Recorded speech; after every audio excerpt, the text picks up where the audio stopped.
High বন্ধুরা, আজকে একটা নতুন রেসিপি যেটা হলো কলমি শাক। তো কলমি শাক তো আমরা ভাজা খাই, বিভিন্নভাবে বানানো যায় কলমি শাক। তো কলমি শাকটাকে আজকে বানানো হচ্ছে ধোক্কা হিসাবে। তো কিভাবে আমি ধোক্কা বানাচ্ছি কলমি শাকটাকে সেটাই কিন্তু আজকে দেখার ব্যাপার। তো বন্ধুরা সাথে থাকুন, কিভাবে আমি ধোকার ডালনা বানাচ্ছি কলমি শাক দিয়ে সেটাই কিন্তু দেখাবো। আজকে যে রেসিপিটা বানাবো সেটা হলো কলমি শাক দিয়ে। তো আপনারা দেখতে পাচ্ছেন এটা হলো কলমি শাক।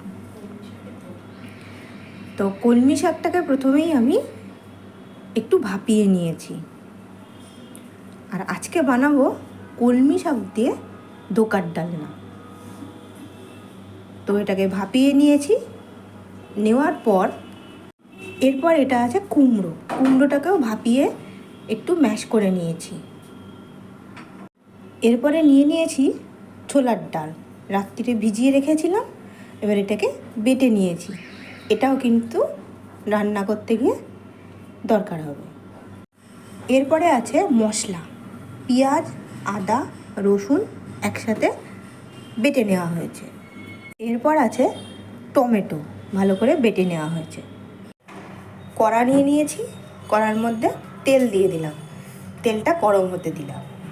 তেলের মধ্যে বেটে রাখা পেঁয়াজ, আদা, রসুন ভাজার জন্য দেওয়া হলো। পেঁয়াজ, আদা, রসুন মোটামুটি ভাজা হয়ে গেছে। এরপর ভাপিয়ে রাখা কুমড়োগুলোকে দিয়ে দিলাম, দিয়ে একটু ভালো করে ভেজে নেওয়া হবে। এরপর দিয়ে দিলাম ভাপিয়ে রাখা কলমি শাক, দিয়ে দুটোকে একসঙ্গে মিক্সিং করে নেবো, দিয়ে ভালো করে ভাজবো।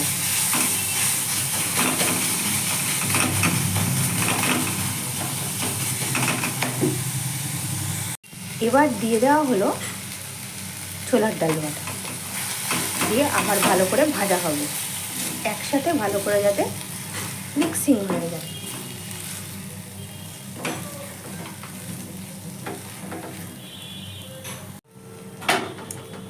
এরপর এর মধ্যে দিয়ে দিলাম স্বাদ অনুযায়ী নুন,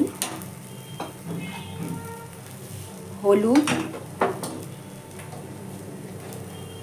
আর দিয়ে দিলাম স্বাদ অনুযায়ী চিনি, দিয়ে ভালো করে আবার একটুখানি নাড়িয়ে ছাড়িয়ে নেব। একটা স্টিলের প্লেট নিয়েছি, এর ওপর ভালো করে তেল মাখিয়ে নিয়েছি।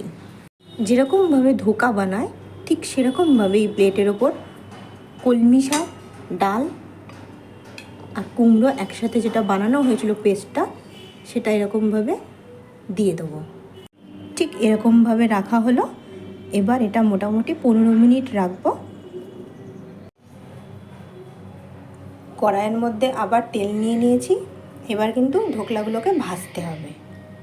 তো যে যার ইচ্ছা অনুযায়ী সাইজটা বানিয়ে নেবেন, তারপর এটাকে ভেজে তুলে রেখে দিতে হবে। আমি ঠিক এরকমভাবে শেপ করেছি, দিয়ে এটাকে ভেজে নেব। কলমি শাকে ধোকা ভাজা হচ্ছে।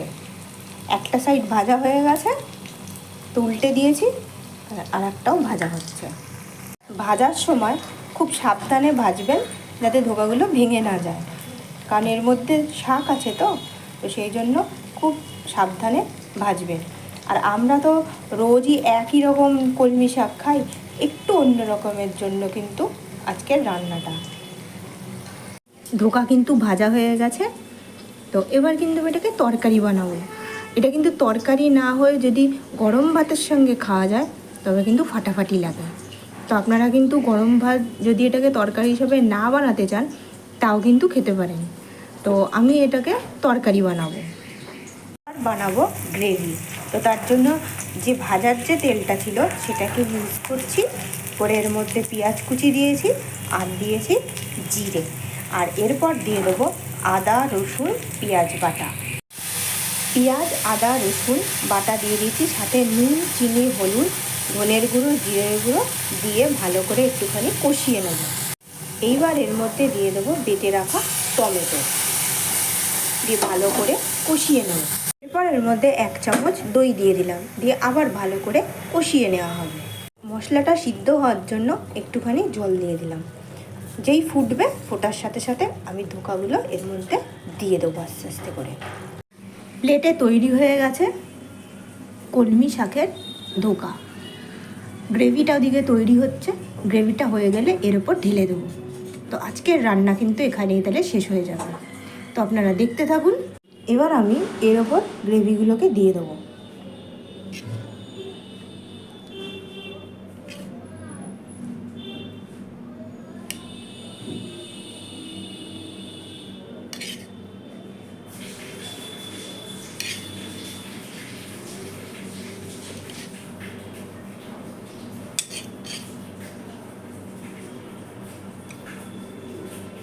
তো তৈরি হয়ে গেল আজকে কলমি শাকের ধোকা। তো বন্ধুরা, আজকে তৈরি হয়ে গেল আমার কলমি শাক দিয়ে ধোকার ডালনা। তো আপনারা এরকমভাবে বানিয়ে ফেলুন বাড়িতে কলমি শাক দিয়ে ধোকার ডালনা। হয়তো সময় সাপেক্ষ, কিন্তু যাই হোক, খেতে কিন্তু অসাধারণ লাগে।